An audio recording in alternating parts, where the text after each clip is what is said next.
Today on the podcast, we have a dude that has done something that no man has ever done before. He has won Dana White's Contender Series 3 times and signed a UFC contract. Now, this is not... most people don't do that twice. Most people don't win it twice. This man's won it 3 times. Mr. Torrez Finney. Oh man, thank you very much. Thank you for having me on the show. Thank you for having me here. Thank you. No, man, we appreciate you coming on for real. 100%. So I got this kind of how we start all these. We just have a question that we ask everybody. How'd you vote? Hey,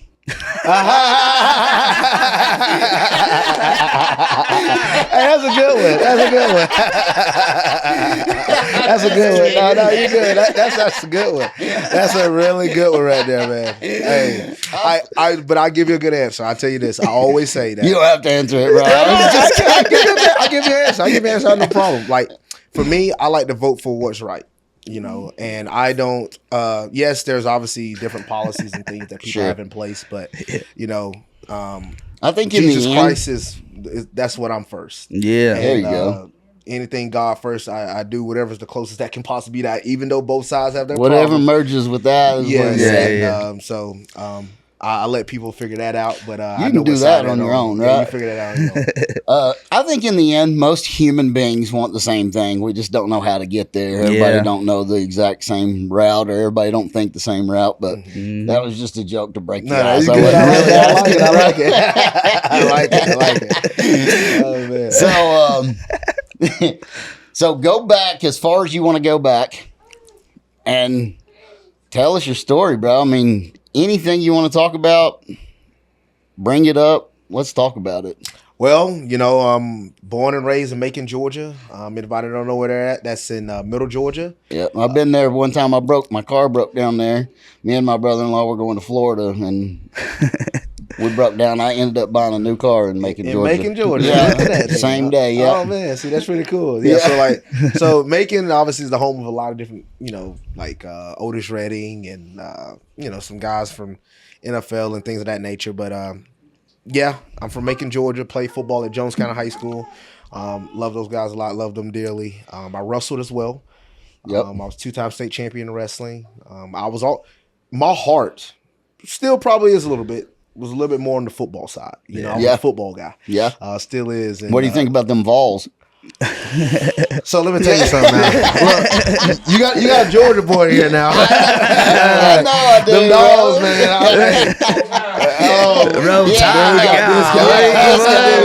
guy. But hey, at least none of us lost the Vandy. Yeah. We'll give them that. Yes, sir. And I'll say that at least Tennessee ain't lost to them yet. Yeah. But we might. Yeah, we might. They're having a good season. But yeah, man, I'm a football guy, man, and that's the thing. Is like I love playing football, and I was playing nose guard. A lot of people see my height and say, "What position?" Yeah, I've been playing D line for the longest, but I was quick off the ball and I was really strong. So I led the state of Georgia in sacks my junior year. I was 1 sack away from breaking the Georgia state record. The record's 24. I had 23 and a half. That's crazy. Bro. Yeah, it is. Yeah, I was all state back to back years, defensive player of the year. My senior year, I'll never forget one of the funny stories when I won the defensive player of the year. Before they make the announcement, they have all these different players all going to Georgia, Alabama, LSU, and at the time I didn't have any offers. And Kirby Smart that's the one they bring to whoever the Georgia head football coach is. Come and speaks at that event. And, they announce who won Defensive Player of the Year. And I go up there, shake my hand, take my picture with Kirby. He's like, oh, man, he's looking at me like, oh, you win Defensive Player of the Year? All these boys, some of these guys are offered? Yeah, I'm that guy. Yeah. But yeah, man, I had a really successful high school football career, successful wrestling. Like I said, I started wrestling in 7th grade. Yeah. And then I won my state title my junior year. And then my senior year, I went 40-0 and won it again back-to-back years. So, and then I went to college at University of Tennessee at Chattanooga. Go Mocs, baby. Go Mocs, baby, right up the road. And I actually was getting recruited there to wrestle. But instead, I wanted to play again. Football was my heart. I wanted to play football. I kept trying to get these offers that I had. I had a lot of different offers, wrestling, like some big time D1 offers. Yeah. But I chose to, every time I would go there and get recruited, I listen to the whole ordeal, blah, blah, blah, the shebang. And then the last question I asked, is there a way I could play football here as well? And they're like, no, because we're the one to give you the scholarship. We're the one that's, you got to stay fully focused. You can't cross it. And me being young at the time, in the back of my mind, I'm like, well, you're out the equation. You're you're not letting me play football. I don't want to do it. And I'll never forget Coach Heath Esslinger. Well, he's a really, really good guy. He came from Bradley High. Well, yep, that's right. Yep, and he head coach. I went to school with him. Yeah. Oh man, that's awesome. Hey, look, Coach Heath Esslinger is a really, really good guy. Yeah, he is a really, really good human being. He is, and he just felt that he was like, he probably because I was asking a lot of football questions, to a wrestling coach. Yeah. But he asked me. He said, "Look, whatever you want to do, you need to be 100% fully committed to it." And he asked me. He said, "What do you really want to do?" And I said, "Man, I really want to play football." He said, "All right, I'm gonna help you out. I'm gonna help you get in contact with a football coach." And out of all the places I went to, he was the only one to do that. And he did at the time was Russ Huseman, and that's how I got on the football team. And it was a blessing ever since. Yeah, so without Coach Heath Esslinger, I probably would never even been in Chattanooga. And I'm just gonna be telling y'all too. I don't know how many people follow college sports, but there's not a lot of two sport athletes in college. Yeah. What's the percentage on that? Oh my gosh, 0.02. Yeah, it's hard. It's hard. That's insane. It is hard because I did do it 1 year. I did wrestling and football 1 year. It was actually my freshman year. I played football. Stopped. Coach Esslinger actually called me, asked me, "Hey man, our heavyweight, he's dealing with some concussions, dealing with some injuries. Would you like to come back and wrestle?" I was big at that time because I was near around 250. So like I had gained a lot of weight. I was like they say a bowling ball. Yeah. I was a barrel. Yeah. Like, I was pretty big and I wrestled heavyweight, for that little season. I did get hurt, a knee injury, but I had opportunity to do it. And you transition from football to wrestling. As anybody that don't understand, that I even try to explain to some people that are athletes in other sports, man, I think I can come over and fight. It's not the same energy. It's not the same cardio. You can be in the top tier shape for football, and you can gas out in 30 seconds in an MMA or a wrestling match. It's completely different. 100%. And so I had a kid that done that. He played football and loved football, and then went to wrestling. 1 year, 1 season of wrestling, and ever since then. He's like, man, that stuff's too hard. Yeah, he played football all the way through high school, bro. But he said that's a little bit much for me. And I tell people it's different. It's not so much of like, it's just like the physical capabilities. It's like it's aggressive. I'm always staying on you. Like football, you get that big bang play. You got 5 to 7 seconds. Yeah. Boom. You got to rest. In between, you got the play clock. At best, you might get 25 to 30 seconds of rest, depending on what type of offense you're playing. Makes a big, huge difference. Huge difference. There's no rest in a wrestling match. There's no rest in an MMA fight. You got to go. Don't rest. You get a minute, and that minute felt like 10 seconds. So it don't take long. So the one question that I'm gonna pause and ask while you're telling your story: when did you stop like lifting weights and just start eating them? Let me tell you something. Look, it's funny you say you've been eating them for a while, bro. Hey, it's funny you say that. You it's ain't but 26, man. I just put it on my story. The UFC testing results from my. There's so many comments. Ever since the moment, like I think anybody saw me like especially like on ESPN. He's on steroids. I used to get that all the time. I used to get that all the time when I was in high school. And I was like, no, I'm not on steroids. I know genetics and things of that nature play a factor, but I've always just been a guy that really worked out and worked hard. If anybody saw me when I was a ninth grader that was 135 pounds. I was squatting 200 and benching 200. That's at the same thing. And 135 pounds. 135 pounds. That's strong. That's good. I felt like that was weak. Overall, it is like you don't feel strong when you weigh 135 pounds, right? But At 135 pounds, 200 pounds ain't too bad in the ninth grade. That's true. In the Ninth grade. Ninth grade. Yeah, ninth grade. Ninth grade. So I broke my ankle in a wrestling match. Dang. In the ninth grade. I woke up after I had surgery, and I never forget the first thing I saw on TV was the Herschel Walker documentary. I was in the hospital bed. I wake up and I see TV on. And I said, in the Herschel Walker documentary, I'm in a daze. Yeah. And I'm just sitting there watching it, and bro, it inspired me. Well, it inspired me. Herschel Walker, bro, man. Come on now.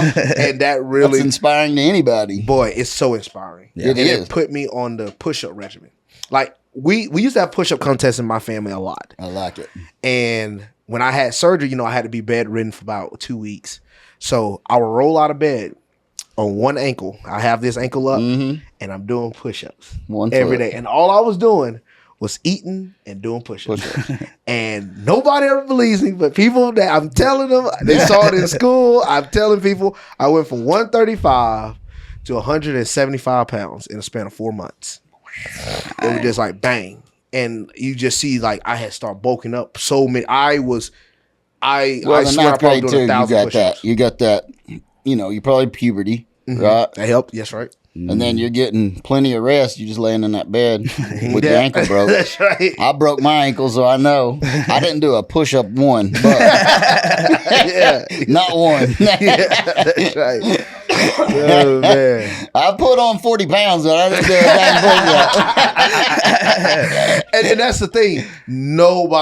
Everybody thought that, oh, you took something. Oh, yeah. To get, and I was like, no. Like, no. Wait.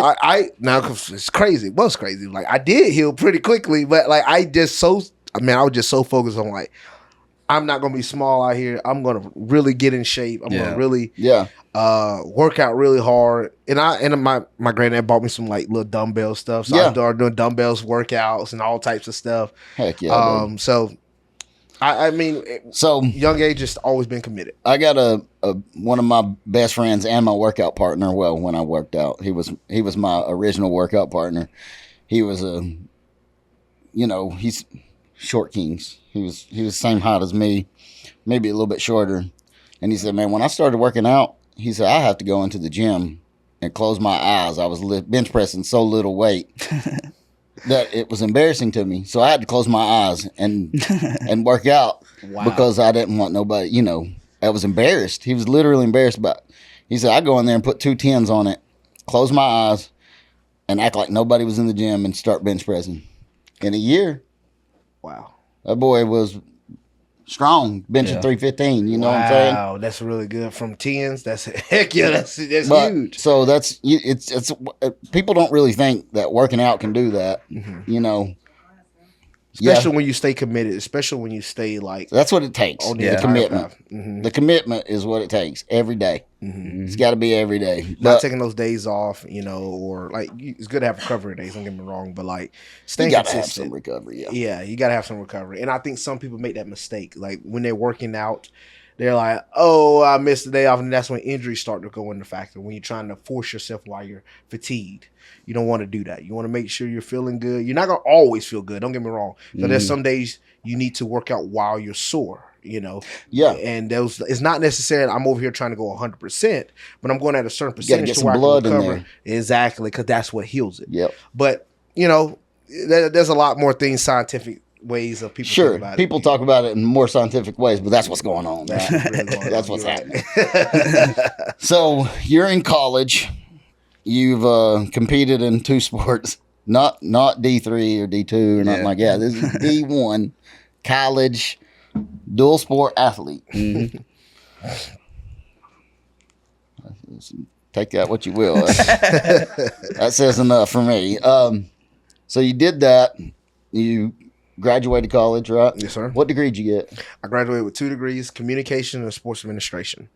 My goal, my entire, growing up, you always got to say, let's just say if you don't ever make it to the NFL, what would you do? That because I always had that trying to make it to the league aspect. And, I always wanted to be a sports broadcaster. I love commentating. I commentate some of the fights sometimes. And you talk well, too. Yeah. Thank you. Yes, sir. Better than me. No, you do good. I'm just the old country boys, man. I am, dang. But I've watched every one of your podcasts. Yes, sir. Thank you. And that was just, I was like, dang, dude, I got to get better at this. You know? Yeah, you're doing good. You're doing good, man. No, you're doing good. No, we got quite a few videos out, so I'm starting to get a little more used to it. But so you graduated college, and boom, what happens next, bro? COVID hit. That's what happened. And I'll never forget this. So we had went on spring break, and we're in PCB, Panama City Beach, and we're sitting here, we're on the beach, all these guys and everybody, girls all around us. Oh, we getting school canceled. They're canceling our school, and we're like, what? Why we ain't get school canceled? So they waited a day. UTC waited a day later for it get. Oh, we got school canceled. We're staying another week. Not knowing what the heck. We're not knowing this about to change the whole world. No, dude. We stayed for a whole nother week, and I'll never forget the first time because I get back, and my granddad. A lot of people know my granddad. He can cook really well, and he fried some fish. Boy, okay. And I'm eating the fish. You're talking my language now. Hey, son. I love me some fried chicken and fried fish. I love it, man. Kill me anytime. Yeah. You can't beat it for real. Can't beat it. Nah. Can't beat it. Hey, that's what I tell people. They say, how you get big? I said, fried chicken and push-ups. That's all you need. That's all you need. That's all I need too, son. If it wasn't so hard to cook fried chicken, son, I'd cook it all the time. But dang, I make a mess. But so your uncle, he fried some fish. And I'm eating it, and I'm like, because I hadn't been home in a minute as well because I'm in college. So I'm like, man, has Granddad fallen off a little bit from cooking? I can't taste nothing.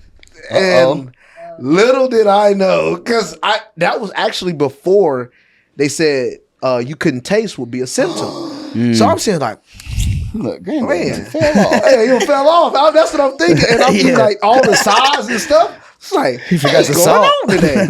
And later that day, for some reason, the next day, I had went to Crystals. I had got some crystals, and I'm eating the crystals, and I'm like, I can't taste. What is going on with me? I know Crystal's got I know they ain't falling off, right? Or something. I should at least taste nothing. So what I did, I took off a whole packet of salt, and I put it on one fry, and I'm gonna really see if I can taste this. Nope. Didn't even taste it. It was the wildest thing in my life. And I said, oh, man. And it scared me because I'm like, yeah, for sure. I can't go and taste nothing for the rest of my life. I know. That's the way I thought about it. I was like, I was thinking about, like, am I sick of that? I was like, I ain't going to eat it. This is it. Oh, man. But I need a shot. I need something. Somebody give me an antibiotic or something, bro. I'm scared. Jeez. No. Right? Hey, by the time I figured I had COVID, I've been about 300 pounds by here. Let me try this. Because I was like, it ain't me. I said, these people just can't cook today, But yeah, man, it was obviously, it was COVID. And when COVID hit, that's when the time where they still gave us one more year. They gave you a COVID year if you're playing college football. And for me, I thought that I about knew. I had a few injuries in football. I played fullback at UTC, and I was able to be all conference my junior year. So, but it wasn't enough necessarily to elite aspirations. You come to that realization pretty quick. So, and then also my height. I'm already dealing with a lot of disadvantages. Yeah. Knee surgeries, you're dealing with some disadvantages already. So it's like, all right, what's next? And only 0.5% of people in college football get to go to the NFL, right? Yeah. It's not a great deal of people. That's right. That's what I'm saying. Yeah. And being at disadvantages and being an underdog, that's something I've been at my entire life. So that wasn't something different. Yeah. But I was just like, just going to be a whole lot of pursuing. And I knew, I wasn't crazy. But I got into, I went home. I had went home around that time. And I had started boxing around the end of 2019. And I did have a boxing match. Yes, it's the worst thing in the world. I had boxing match. Seen it. Awful. I boxed. I had been only boxing for 3 months. Yeah. And it wasn't even consistent. I had just been going after football practice just to go and box. Sounds like him right there. See? Yeah. And the thing is, I was supposed to go against another guy that only had 3 months of experience. And at the time, I'm like 20. I think I was 20 or 21. And this guy was like 28. And I'm like, yeah, I'll fight him. He pulls out. One reason why? That boy is on steroids. Yeah. So, and I'm like, I play college football. I said, we get tested. I said, I'm not on steroids. I'm not. He didn't believe me. Yeah. The only other guy they had was a guy that was 8-2. That was been boxing for at least 2 years.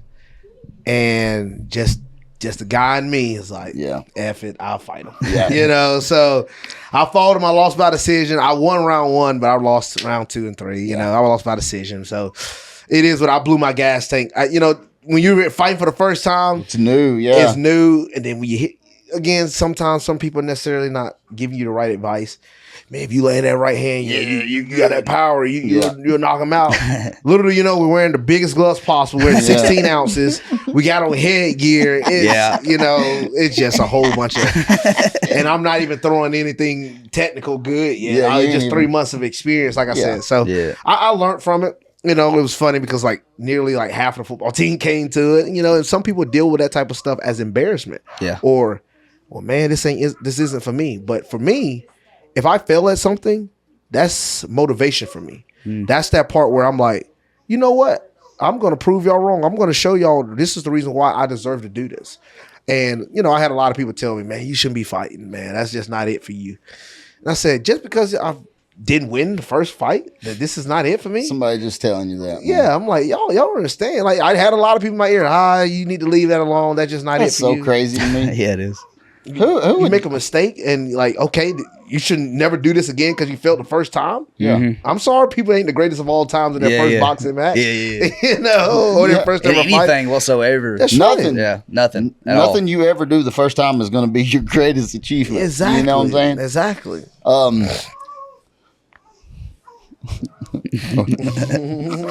It's good. It's good.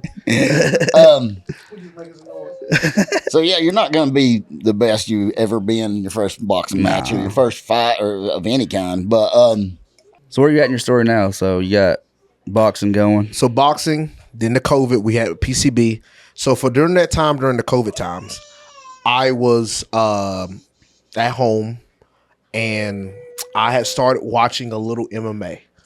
And to be honest, MMA was really the only sport that was going on that Dana continued to kept going while football stopped and basketball stopped, baseball stopped. Because I like basketball. All that stuff stopped. Only thing I could watch was all the college sports stopped. So the only thing that was watching was going on was the UFC. And I was like, man, I can do that. Yeah. And it's probably the wrestler in me, which I feel like is obviously a big advantage of me when I fight. Yeah. I saw how some of those guys were grappling. Now, little did I know the jiu-jitsu behind it. There's a lot of other things. Now that what I know, there's a lot of other things that go along with it. But boy, I was like, man, I could do that. I don't feel like that is too far for me to reach. Mm-hmm. So, man, that entire time during for those next 4 months while we was locked down, couldn't go nowhere, I was watching so many MMA. I watched Pride, UFC, Bellator. I watched it all. I was watching old school. I was watching videos, how to throw a kick, how to throw a punch. You're on YouTube. Yeah, I'm on YouTube. Every day. I'll wake up, eat, sleep, go outside. I literally got videos on my phone on Snapchat of me trying to punch, just simulate punching the tree and throwing kicks slowly. I'm just trying to learn how to kick. Yeah. I'm trying to learn how to do all that stuff. And man, it's they gave the UTC football teams gave us an opportunity to come back to the school, and they said, you come back, but you have to quarantine for 2 weeks. But I didn't tell my family I was going back for football.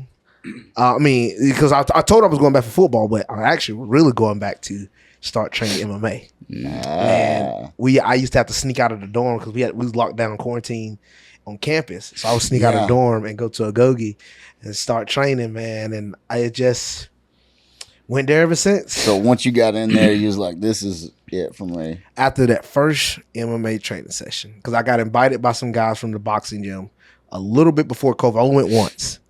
And I went that first time, and I said, "Yep, this is what I Felt want to like do for my somebody life." shot it into your veins, and it's Yes, I said, "This is pumping what I through you ever since. It's huh? the greatest thing ever." I said, "This is what I want to do for my life."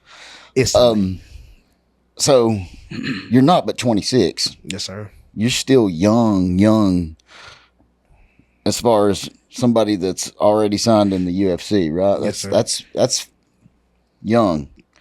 And it wasn't a lifelong dream. Yeah, This was something you kind of picked up in college. That's right. How old were you? 22? I was, sir. Yes, sir. 22. You only been fighting 4 years? 4 years. I only been fighting for 4 years. Yes, sir. Okay. I was a amateur for about. Y'all hear this? I ain't making it up.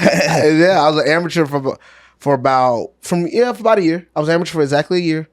Because I try to find anybody to fight. It's amateur, as most amateurs should. They should fight anybody, see every style they can possibly see. Go the biggest, baddest, toughest amateur on the planet. Do not worry about your amateur record because when you go pro, that's when it matters. Yep. You can be a little bit more selective as a pro, but you won't have to be as selective because you would have already seen it as an amateur.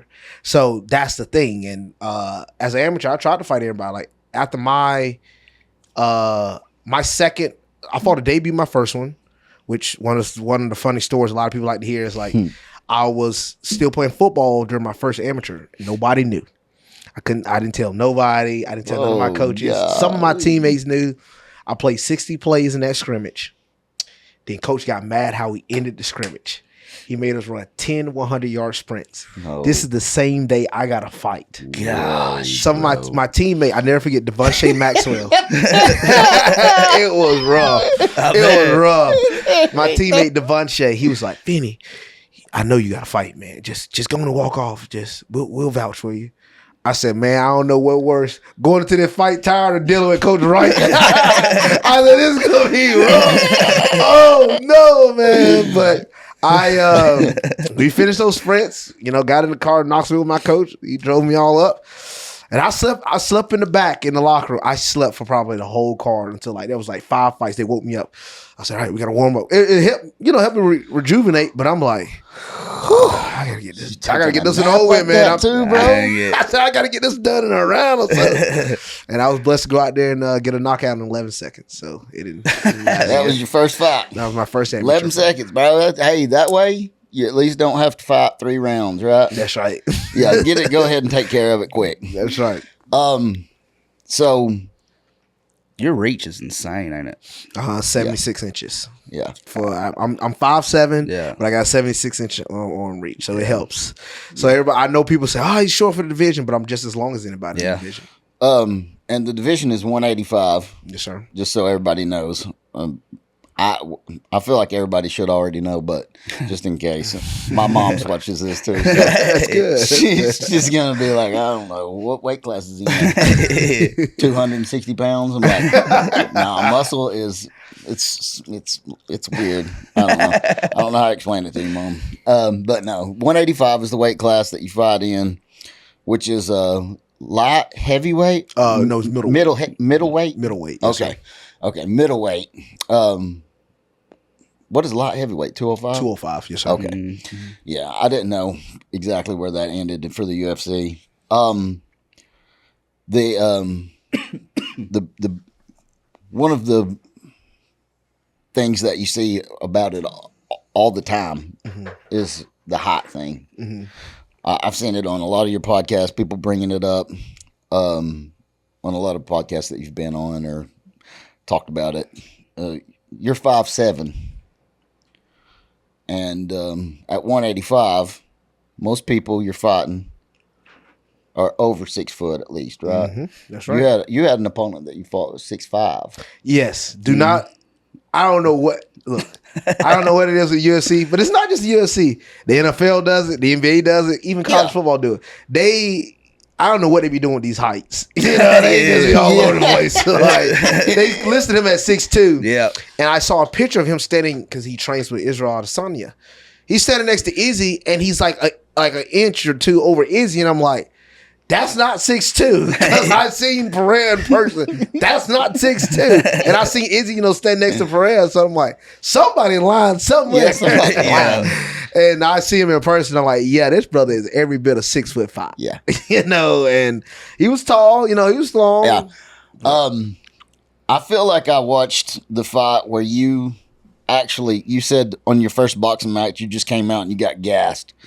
But I feel like I watched one of your MMA fights where you actually learned you have to kind of feather the gas in these fights. I feel like I watched it.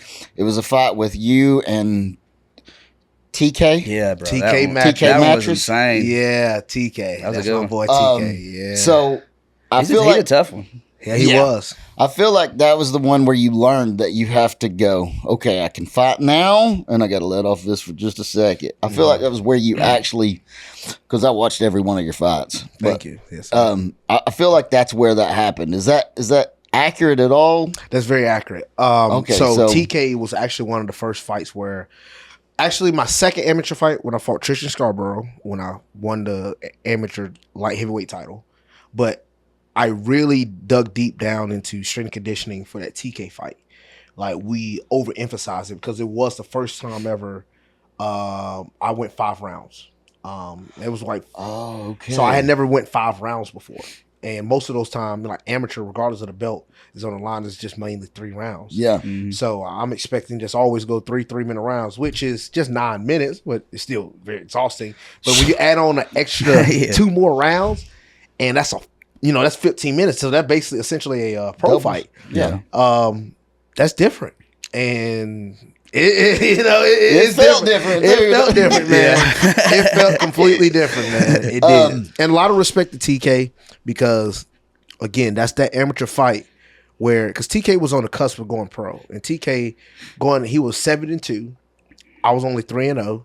So he had a lot of experience. Plus, he had kickboxing experience. Now, granted, I had a long, extensive wrestling career, but it's different when you're throwing punches. Yeah. And It doesn't transfer over just move for move, does no, it doesn't. No, not fully, completely. It helps. Don't get me wrong. Sure. It's the best base, I feel like, for MMA, but it's not all the way, because I Yeah. can't tell you how many times I've seen wrestlers like, oh man, he's a great wrestler. He should get in MMA. You get punched in the face once. Oh, that's good. Like that. It's different, man, because I've seen good wrestlers, really great wrestlers, get their shot stilled off by guys that never even wrestled. Yeah. And it changes because punches are coming their way. Yeah. So they start taking the most awful shots that you like, Yep. that a middle schooler would take, that Yeah. even these high D1 wrestlers start taking Yeah. because punches have been thrown into the equation. Changes everything. It don't it? changes everything. Mike Tyson said you always have a plan until you get punched in the face. Yes, you do. Everybody got a plan until they get punched in the face. Everybody does. That's right. And it's different. And when those punches start flying, man, things change up. That's why I tell people, everybody that watches and be like, man, why you do this, and this? Well, you go out there to see a freaking sledgehammer come at your forehead and see what you're going to do. Why did you do this and this, man? And you're like, that's hard to explain. Go in there and try. Yeah, try it. Try it out. Yeah. Or when like people talk about like the cardio part. Like, I remember one time I had somebody tell me, man, y'all only wrestling. You're in a wrestling match. You're only wrestling for 2 minutes. That's not long. Oh. I looked at him. I said, bro, that 2 minutes, the longest 2 minutes of your life, because it was we in high school. It's like, man, that ain't nothing. I said, you know what? Come to practice one day. Yeah. Come to practice one day. And I said, I'll go light with you and I'll show you how gas you get tired. I'm minutes. doing like the most simple moves on him, playing. And this is a minute in. How long we got? Man, that wasn't 2 minutes, bro. That was every bit of 2 minutes. There's a timer. Yeah. That was 2 minutes. There's a timer up there. It's a big Yeah. clock up there. That's what Says I'm saying. 2. We started out. 2 minutes. Like, it's different, dude. Yeah. And You that's the just same thing now with hit fighting. 59 seconds, bro. Yeah. That's how tired you are. And that's what I hate. My coaches, because we have sets in our fights. Yeah. And there's like, cadences on like when for me to turn or when for me to do things, and we'll be like, all right, minute left, let's go. And you go hard for that minute, you're like, freak. All right, you got 20 seconds. What? A minute. Or like, actually at the end of that TK fight, he actually, one of the first times I've ever been on my back in a fight was he turned me. I was in mount and I got put on my back. And it's like, Finney, all you got is 30 seconds. And I was sitting there thinking, well, this about to feel like 5 minutes. Yeah. You know the feel. And it did feel forever. It feels forever, man. It really does. Ooh, I couldn't imagine. Okay, Nah, but It it's feels insane. forever. But I love it. yeah. So tell us about your upbringing, like childhood. What was that all about? Yeah. So, growing up, my mom and dad, Eric Finney, Torrez Finney Sr., they really was a blessing in my life. Grew up a lot. I was really close to my granddad, still is. My granddad, he's the pastor in our family. So, Yeah. we got So- a few preachers. Ours too. That's our background. We're cousins. Yeah. He and I are cousins, and our grandfather was a pastor. So, same. Go ahead. And so got my granddad, got my uncle, which is my granddad's son, that he's a pastor as well. So, definitely a church growing, raised family. Yep.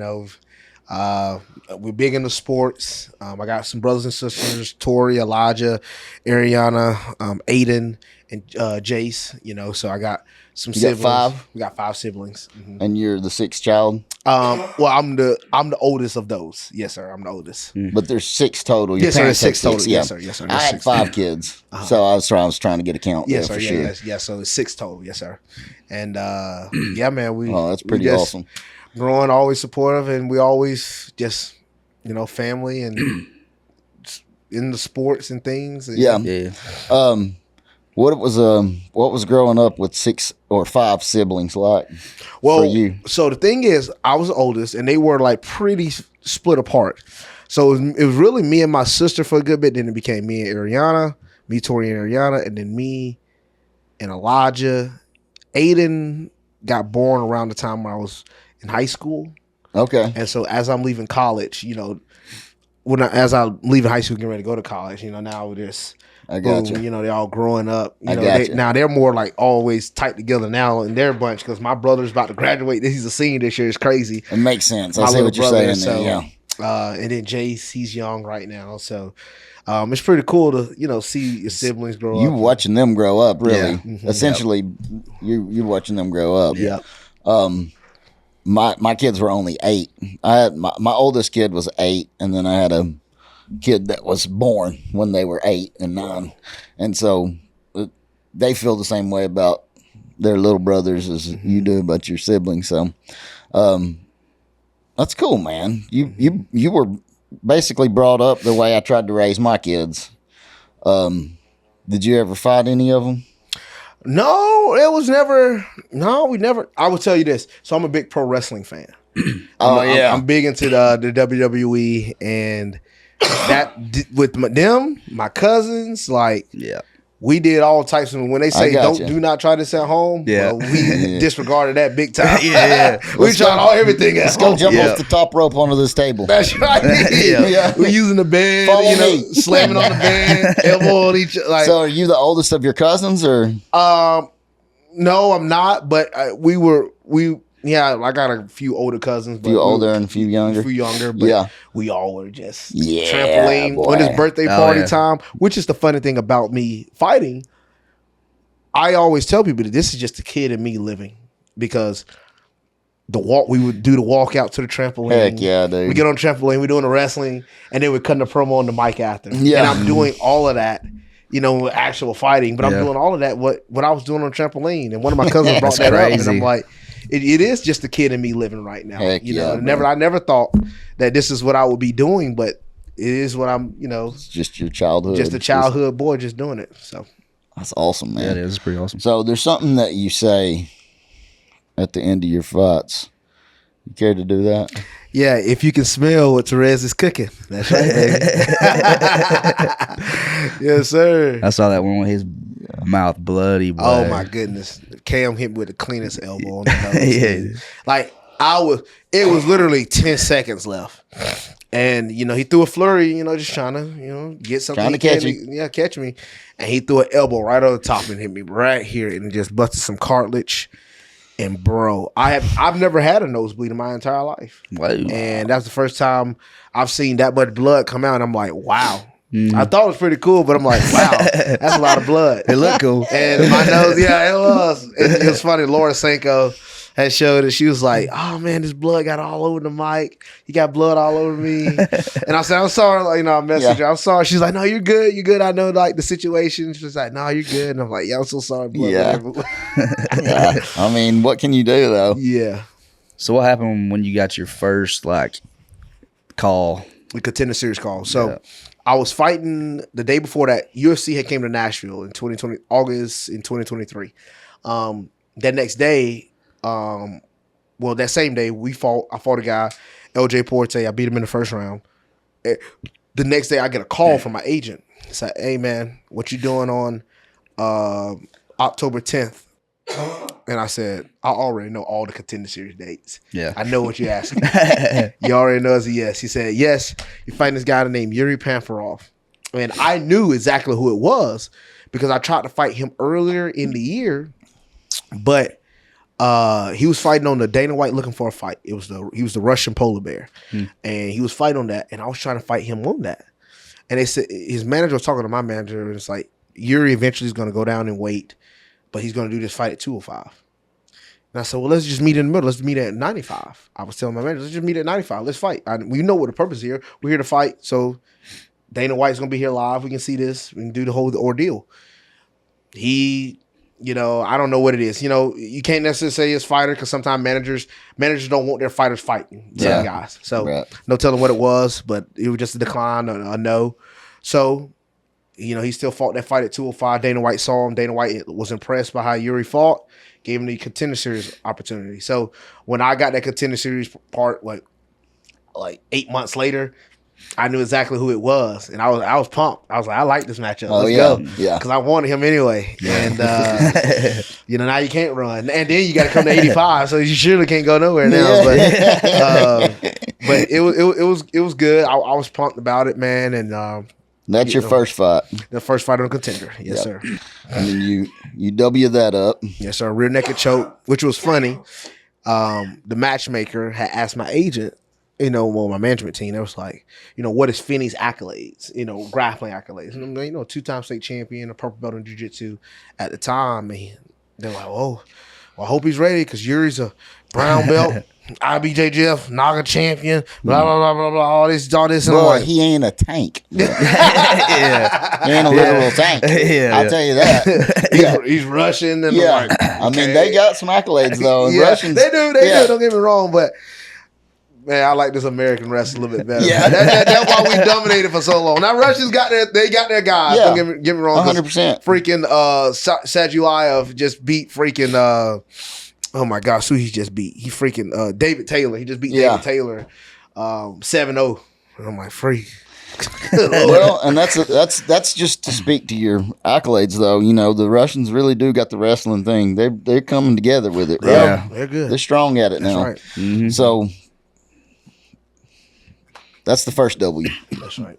Rear naked choke on a Russian wrestler. That's right.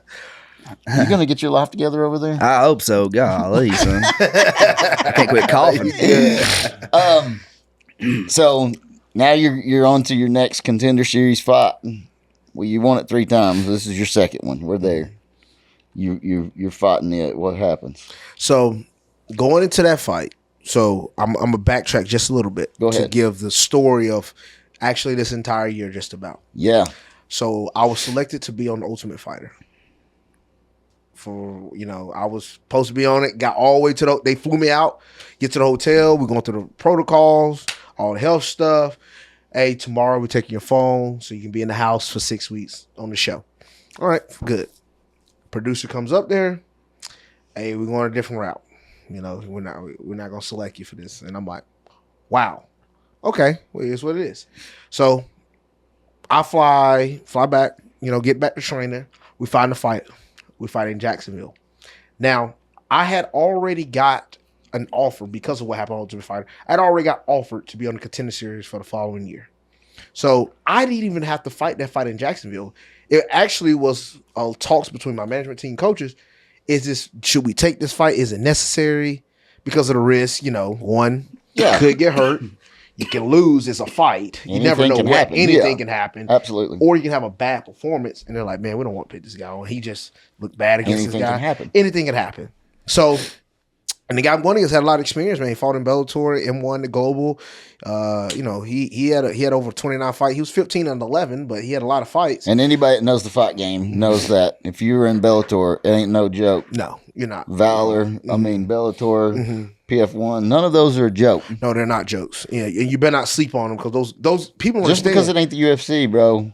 You think UFC fighter only trains with UFC fighters? No, that's not how that works. They train with all these other guys too. Yeah. So it's like those guys are good. And I had to go out there and had to be smart.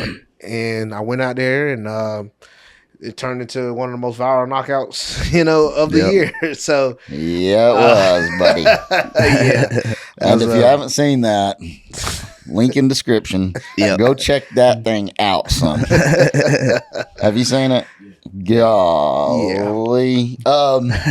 Yeah. He never. I don't even think. I think he didn't see it coming. That's what makes a knockout kind of happen, right? Is you never see it coming, and he definitely didn't. It was an impressive. That was an impressive victory there. So, and then we get to that was the fight you didn't have to do, and then you're going into the Contender Series. The Contender Series right now. Cam Rowson trains out of City Kickboxing. A lot of people looking at this guy, that's like, oh, it's kickboxer versus wrestler. Oh, I like it. I love it. But what they don't understand, there's a lot of things wrong with that. Oh, yeah. Cam was not just a kickboxer. Cam actually started in jiu-jitsu when he was 16. Oh, wow. Oh. And he's one of the jiu-jitsu coaches at City Kickboxing that helped Israel Adesanya prepare for Dricus. Oh, So wow. he is highly, highly touted in Australia and New Zealand for jiu-jitsu. So if anybody actually did, I'm big about doing background research, studying my opponents, making sure knowing them better than they know themselves. I really do.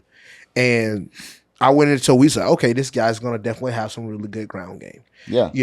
And his kickboxing was really good because he won King of the Ring. Like the King of the Ring is over there in Australia, highly touted tournament. Israel Adesanya did it. Carlos Oberg, all those guys, they did it. He is only the second one ever to win it twice because I think Izzy is the only one to win it 3 times. He's the second one ever to win it twice. Cam was. Wow. So, we just playing smart.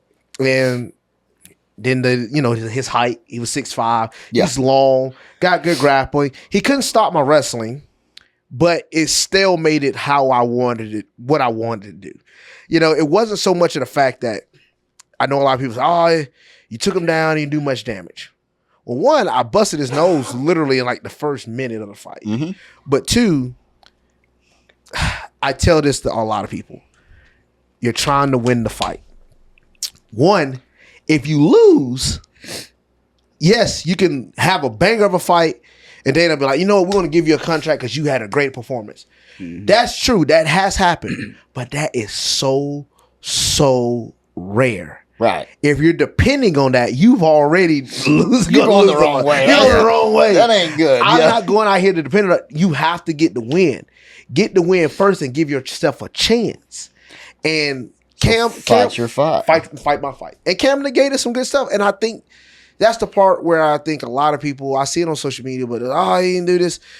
These are other good prospects. Yeah. They're not bringing these guys on the They're show. not jokes. Yeah. They're not jokes either. If they think these guys are UFC worthy, they would have never brought them on. That's who they put on here. People Yes. they think are going to do a good in a UFC fight. That's exactly. That's the reason why Yuri, undefeated, never ever been to the second round. They brought him on the show for what? For that reason. Yes. Cam, he was brought on the show for what? That reason. So that's the reason why I'm like, you got 2 prospects, the biggest fights of their life. They know what's all on the line. You might have some that throw caution to the wind, and there has been some great fights on that contender. Sure, Don't get me wrong. Then you have some that's like, I got to just win. I got to find a way to get the win because Dana might not ever give me another chance. So you have to think about, there's a lot of things that go into it. And no, it was not my best performance. I will say that. It wasn't the prettiest, but I found a way to get the win. The thing about it is that you're up against another UFC fighter. It's not. It'd be different if he was fighting me, bro. Yeah. You know what I'm saying? Yeah. But that's what people. I've always thought like he's a wrestler going against this kickboxer. Well, look, did you practice kicks? Yeah. Y'all both kickboxers then. Yeah. Yeah, that's right. see what I'm saying? I practice kicks. I practice He practiced wrestling. That's right. You He he practiced Yeah, jiu-jitsu. He had 12 weeks to prepare for me Yeah. because he knew about me literally like the week after I got that knockout. Yeah. Because I had already signed a contract before that knockout fight. I'd already signed a contract to fight on the Contender Series. So they were just still looking for me an opponent. They found one. They found Cam. They got Cam. So I'm like, okay, fine. So we had 12 weeks to prepare for each other. So you're telling me in 12 weeks, you're not going to be fully prepared You didn't for do nothing? That's what I'm saying. You know, it's like, You didn't do nothing. you know, You just kickboxed the whole time. that's all he did. Yeah, Come right? on now. Come on, man. You know, he was prepared. He was ready. Yes. So Of course.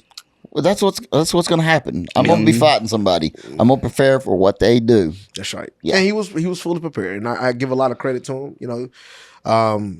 And, you know, obviously that turned into what? To take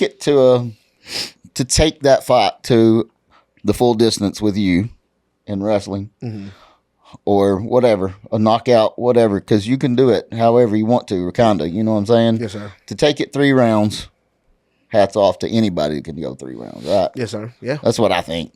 And then, so this is where the story gets kind of,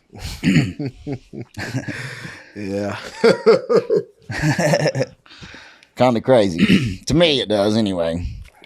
So, you win the fight. This is your second fight in the Contender Series. And you sit down there and you're waiting for Dana White to tell you whether or not you get a contract. Oh, man. That's, you know, You want to talk about that? let me tell you something. What's funny is we already knew the result in the back. Did you? Yes. Okay. So Trevor Peak, my teammate, you know, he's everybody knows Trevor Peak. He was trying to talk to Dana. He said, "Look, man, hey, I know that fight, but he's really good. I've seen him train with world champ. I've seen him go against a lot of high level guys. Yeah. He is UFC level." And Dana said some harsh words to Trevor about me, and then my manager was texting. I text my manager right after. I said, "Bro, Malky," I said, "What you think? Not looking good."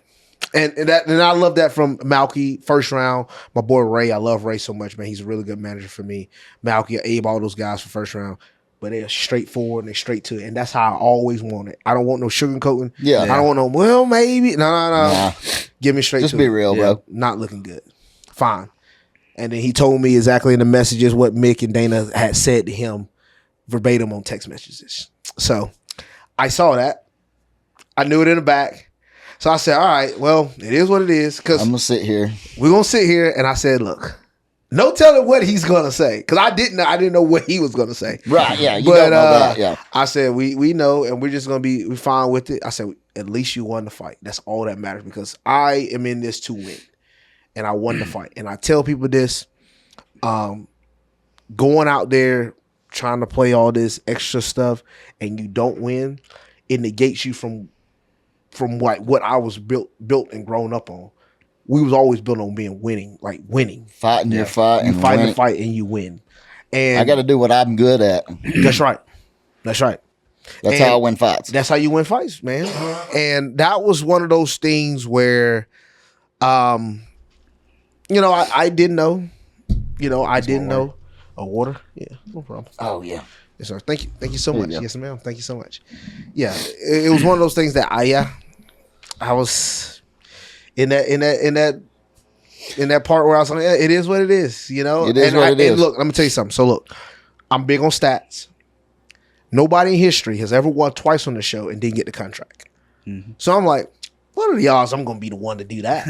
Yeah. It's all I got to do is win. So all I'm thinking is that, you just go out here and win. You don't even have to finish. Just go out here and win. So I shouldn't have necessarily went out there with that type of mindset. That was wrong. And we were going out there to finish. Don't get me wrong. But You're always wanting to finish a fight. that's right. Yeah. Always wanted to finish fight. But let's just say the emphasis on finishing got pulled back a little bit, because he's like, just win. All you got to do is win, Finney. And you're going to get a contract, because nobody's ever done it in history. Nobody's never gotten 2 wins on Contender Series and not got a contract. So I'm like, oh, yeah, I'm good. Yeah. Well, don't play the odds game. Don't ask that question. Don't ask that question. That ain't the way you do it. And then Dana White said the infamous words of, based off your performance tonight, you will get decimated in the UFC. And obviously that thing went viral on. Oh yeah. You know, when he said that, everywhere. It was everywhere. And I mean, what he didn't know is that's not true, right? Yeah, that's right. He based it off of that fight. He did. Yeah. That's all. That's what he was supposed to do, right? Mm-hmm. He was supposed to act like he ain't never seen another fight and base it off one fight. One fight. Yeah. We can't say whether it was the right decision or not 110%, right? Thank you so much. Yes, ma'am. We can't talk about that, right? Because we don't see the same thing. Yeah. But anyway, that's what happened. Now then, I know from learning everything I could about you before this podcast tonight that just fueled you. It did. It did. And I'm going to tell you this too. He opened the door with, so Finney, I told you to go and get experience and you go and get one fight.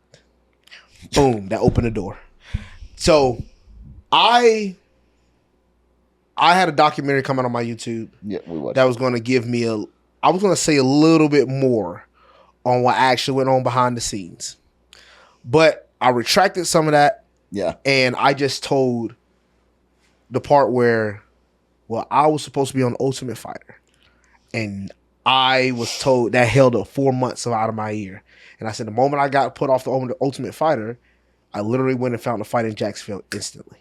Yeah. Like 2 or 4 weeks later. So I'm like, you can't sit here and say, and I said, then I was already offered a Contender Series contract. So I had, I screenshotted all that. I was screenshot because like, just in case anybody wanted proof. Yeah. I have the contract already there, dated, signed, everything, way before that Jacksonville fight that I didn't even have to fight that one time before I came back on this show. And I said that, and I think that helped garner a lot of different fans on social media, like saying that, like, no, Finney was supposed to be on Ultimate Fighter. People pushing back. Yeah. A lot of things had to line up. Don't get me wrong. It wasn't just that. It wasn't just me coming out in the media because I went on one of them was big MMA radio shows and said my part. Yeah. That helped. And it was to the fact that, he just didn't know. And then the following week on the Contender Series, Dana White did a press conference. And that was one of the earlier questions that came up. I didn't watch it, but somebody sent it to me. And they said, Dana White, yes. He said, I did make a mistake. Mm-hmm. Yes, Finney was supposed to be on Ultimate Fighter. Yeah, he was. I just got a call from Mick, and he talked to me about the whole thing. He walked me through the whole situation there. Yeah. Yeah. So it changed. It did change. Now then, we're back for a third time. Yeah, that's crazy. Now, here's the thing. You're back for a third time, but my boy is fueled up. Mm-hmm. You are fighting for a purpose now, right? Mm-hmm. It did change for me because it was. I even said it. I said, I'm not fighting for this contract no more. I'm fighting for the purpose of, like, you doubted me. You said I can't do something, and it finally was the first time, as crazy as it sounds, I went out there and fought with like no worries in the world. Because I said, I'm going to win this fight and whatever happens, happens. But I'm like, I'm going to go out here and I'm going to smash this guy. And what helped me was the fact that I did have an offer to another promotion. It was one of the bigger promotions and the pay was really good. I get a call. It was the following week. The next day, the day I'm about to sign, I get a call from Malky. He said they called back. I said, there's only one person that can negate me from doing this. I said, what do they want? And then they gave me the offer for the third Contender Series fight.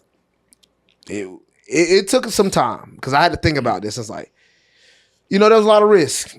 Sign that big contract or you go and fight on Contender Series. It was shorter notice because I only had 4.5 weeks. But it did help that I just got out of a fight. But my nose still was messed up a little bit. 4.5 weeks. And then if you lose that other contract. And then obviously you lose your opportunity at this. So there was some risk into that. But I said, man, we've already definitely a gamble. It's a gamble. Yeah. But I was like, man, a shot at history Yeah. and a shot to prove somebody wrong when I know what level I belong on. Yeah. I'm gonna roll it. Let's go. You know, and That's impressive that you rolled that dice, man. Yeah. Yeah. It really is, because a lot of people, myself included, would have Yeah. probably just took the other contract and been like, "Nah, we're good." it was You really think I'm good. gonna get decimated in the UFC anyway, bro? That's right, right. Yeah. And financially, it was a really good contract. And and I will say, my family, there's a lot of people in my family that was not behind me taking that third opportunity because they were like, Man, he "Are done you crapped sure?" on you twice. He done crapped on you twice. He just went out in front of the whole world and just crapped on you on TV, and then you about to turn down this type of contract for this amount of money? Yeah, You're crazy. crazy, man. And I'm like, You said, but hey, he told me I couldn't do something. Now I got this over here, bros. I can't get it off. Can't get this chip until off. I win this. That's right. So we're gonna go in here and do this. Mm-hmm. You win a third time. That's right. First round, right there in front of him. Right in front of him. So tell you won it right in front of him, right smack dab in front of him, knocked him out, and what'd you do? Yeah, I did my little dance. So everybody asked me what I said today, now, and I was like, "Oh, I'm not ready now. I'm ready now, Anna. I'm ready now." And then I said, "Give me anybody in the middleweight division. I'm gonna dance all over them." And then I just started dancing, You did? like, just this goofy dance. But it's goofy. I liked it, bro. Yeah, But, it was cool. But And yeah, then- man, I was confident, man. I was really confident. And with him. that made him laugh. Yeah, Yeah, it did. And so he laughed about it. And I think a lot of times, we just kind of talked about this, but a lot of times talking and your appearance of, because you kind of seem like you're just a good all-around person, right? I don't know you personally, but Yes, sir. from everything we've talked about and everything that I've watched, you just seem like a genuinely good human being. Well, thank you. Yes. And then sometimes that can be portrayed as quiet, which doesn't sell tickets, right? That's right. Mhm. So now you opened up. You say, "Hey, I got these game. I can talk too." Yeah, that's right. Yeah. You think that just that part, just that, is that enough to push you over the edge? Should you have talked more after the second fight? Well, You see what I'm saying? Like, I do know- you think that? I see your point, and I think I know your fighting speaks for itself. I think it does. that's true. And I think the performance after the second one, I just finished this guy, in the first round compared Yeah. to going to decision. I got you. That was barely, I won 29-28. And I won I feel like I won the third round. I don't know how I lost that round. That still makes me mad because I don't ever lose a round. I hate Yeah. losing rounds. But Well, you didn't lose that many in the whole Contender Series out of 3 times. yeah, doing that's it. true. That's right. That's right. Well, it's not. So you won almost every round, right? Yeah, well, so sadly, I lost the first round to Yuri, Right. because I did get rocked in that one. And then I lost the last round to Cam. So I don't like, that eats at me. You lost 2 rounds. Yeah.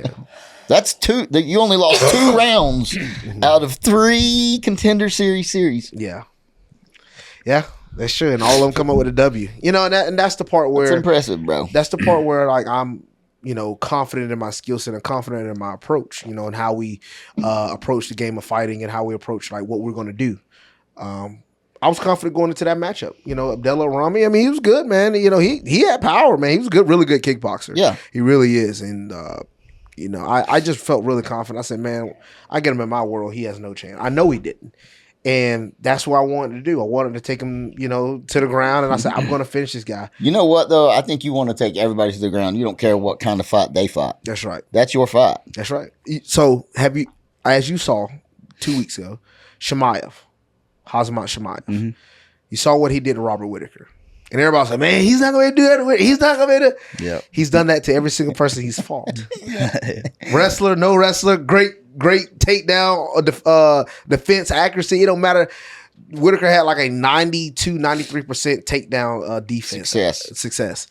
Well, that got thrown away in like the first 10 seconds. So it's like he knows his game and he goes in and implements it. And I feel like that's called dominance. You know what I'm doing. Very similar to Habib. You know what I'm doing. You know how I'm going to do it. You know when it's coming. but you can't stop it. Yeah. And me and my coach talk about it a lot. Like we compare it to again, I'm a Georgia fan, but we compare it to Alabama football. And we're sorry about that. To all of our no, I'm just kidding. Look, he's an Alabama. My coach Matt Harris, he's an Alabama fan, but we compare it.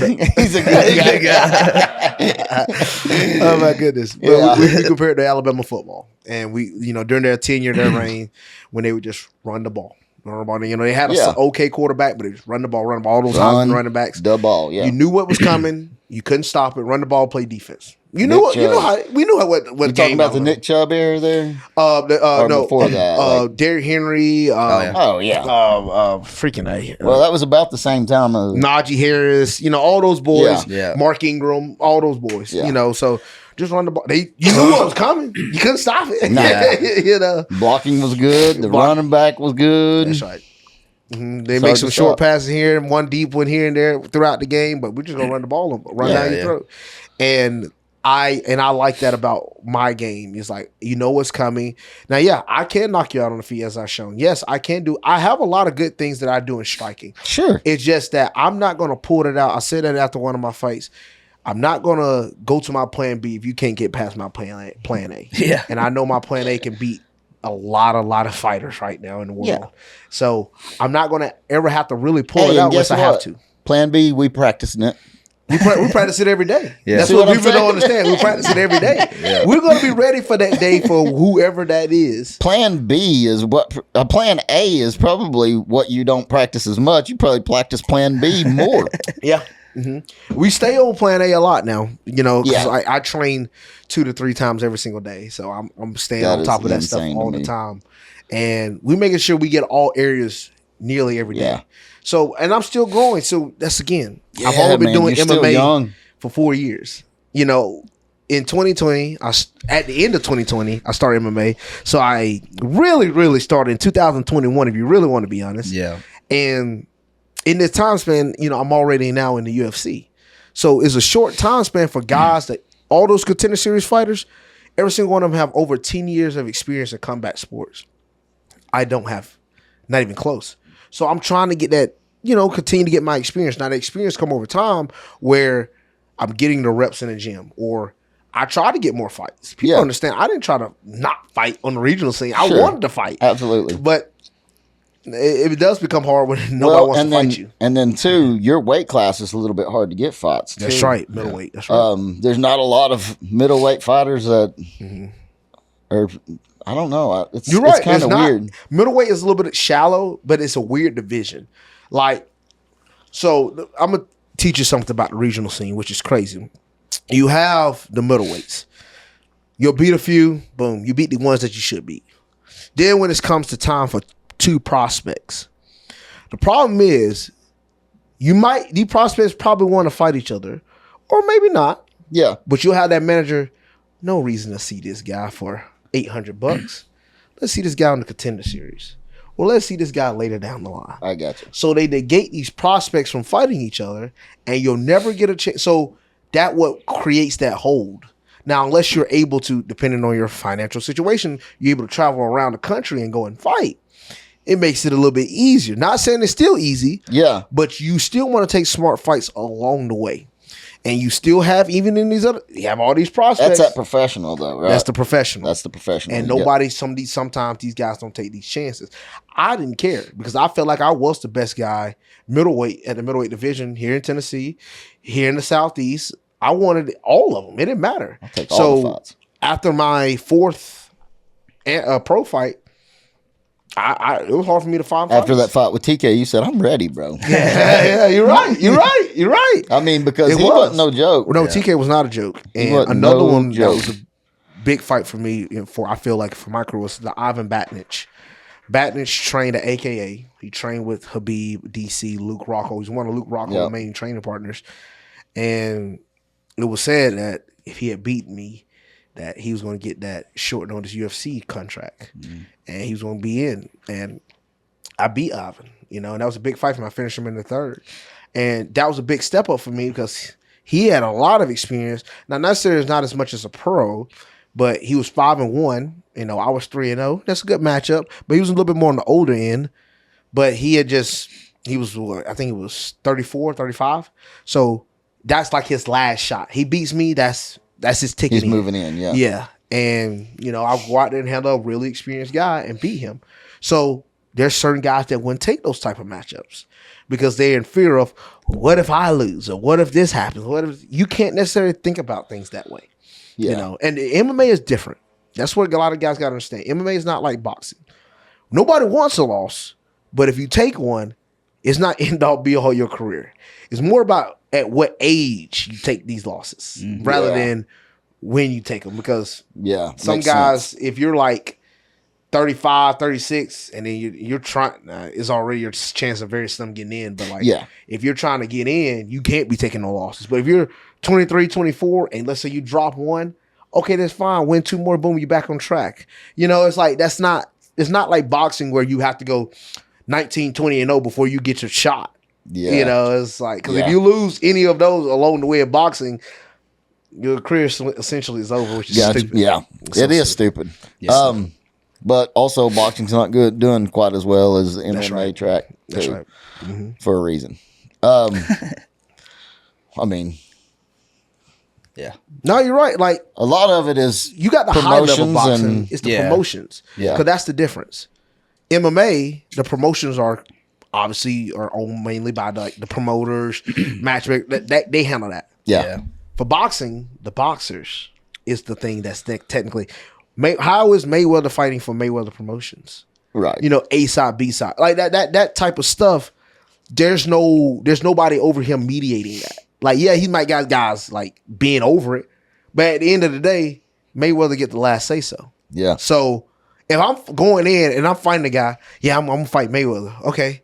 What you fighting? I'm fighting for Mayweather Promotions. What the freak? That don't make sense. I'm not gonna fight a guy in his over. Like, yes, there's so many like advantages and disadvantages. Like, well, we're gonna fight in these type of gloves. You got to weigh in like this. You got to do that. You got, there's so many like all of this extra stuff. Yeah. Like with the Garcia and Gervonta Davis. Nah, I love Gervonta Davis. Don't get me wrong, I love him. But like the problem when he had the weight clause, so he can weigh in, but he can only gain so much amount of weight up until I think it was like 7 or 8 o'clock before the fight. Oh God! And it's like, okay, boom, it hits 7 or 8 o'clock. Now I gotta weigh in again? So he had to weigh in again. So he could only put on so much weight back. Yeah. Which means, so he couldn't come in as big as you want. Because they said Garcia gets big right after weigh-ins. Yeah. That's the purpose of weighing in. If you can make the weight, it don't matter how much you weigh after the fact. If you can make the weight, you make the weight. That's the purpose of it, yeah. That's the purpose of it. And then it's like, people say, well, he had an opportunity to put on weight after 7, 8 o'clock. And it's like, well, bro, nobody's going to be stuffing their stomachs an hour before a fight. 2 hours before a fight. Let's be honest. Like, that's stupid.